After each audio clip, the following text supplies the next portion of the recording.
जय श्री कृष्णा। राधे राधे। इंडियन भक्ति and culture में सब भाई बहनों स्वागत है। आप और आपका परिवार कुशल मंगल रहे, ये भगवान से प्रार्थना करती हूँ। जय श्री कृष्णा। राधे राधे। आप लोग हमारे वीडियो शुरू देखो इस वास्ते आप लोग बहुत बहुत धन्यवाद। जय श्री कृष्णा। राधे राधे। कर्नाटक में महीन बारिश चालू होगी ऐसा। जय श्री कृष्णा। राधे राधे। आप लोग हमारे वीडियो पूरू सुनो इस वास्ते आप लोग बहुत बहुत धन्यवाद। और गणगौर ईश्वरी आ कहानी है। जय हो गणगौर माता की। गौरी गणगौरी माता थारी जय जयकार।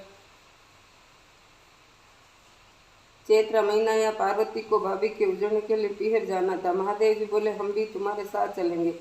तो ईश्वर गोराधे नंदी के साथ लेकर निकले। महादेव जी नंदी पर बैठे, पार्वती को पैदल चलने लगी तो लोग कहने लगे देखो आदमी तो सवारी पर बैठा है, औरत को पैदल चला जा रहा है। महादेव जी उतरे, पार्वती को नंदी पर बैठा, ये देख लोग कहने लगे देखो औरत सवारी पर बैठी और पति पैदल चल रहा है।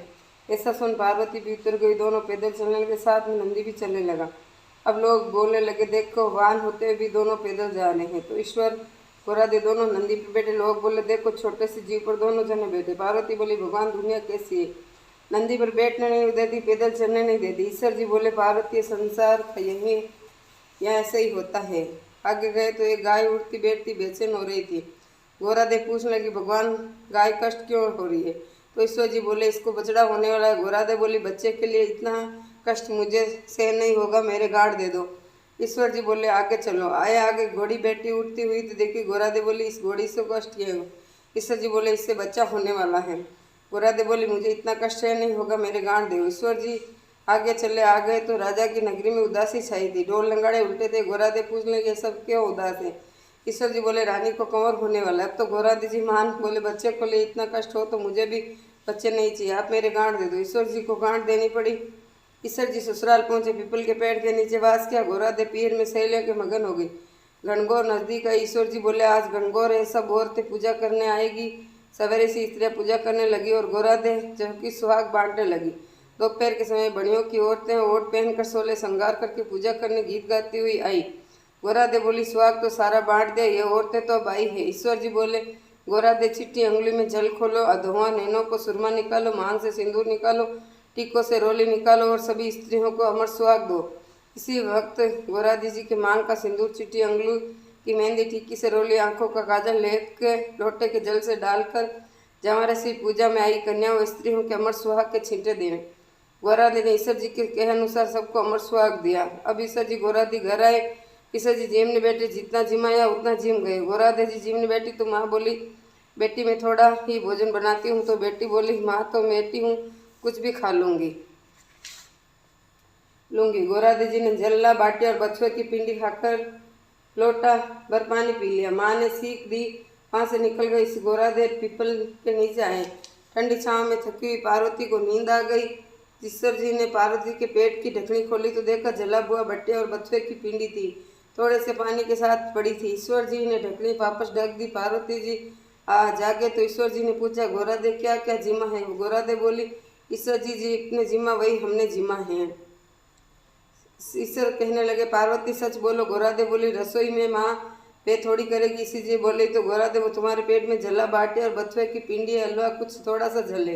गोराधे बहुत नाराज हुई, बोली देखो भगवान आज तो अपने मेरी पेट की ढकनी खोली, ऐसा जगत के साथ मत करना। पियर की बात ससुराल में और ससुराल की बात पियर में नहीं करनी चाहिए। पार्वती इतना बोली। ईश्वर गोराधे जी वापस कैलाश पर्वत के लिए रवाना। आगे देखा राजा के यहाँ सेनाएं बज रही, लोग खुशियाँ मना रहे। रानी बहुत खुश हुई। गोराधे बोली कंवर होने पर इतनी खुशी होती है, आप मेरी गांठ वापस खोलें।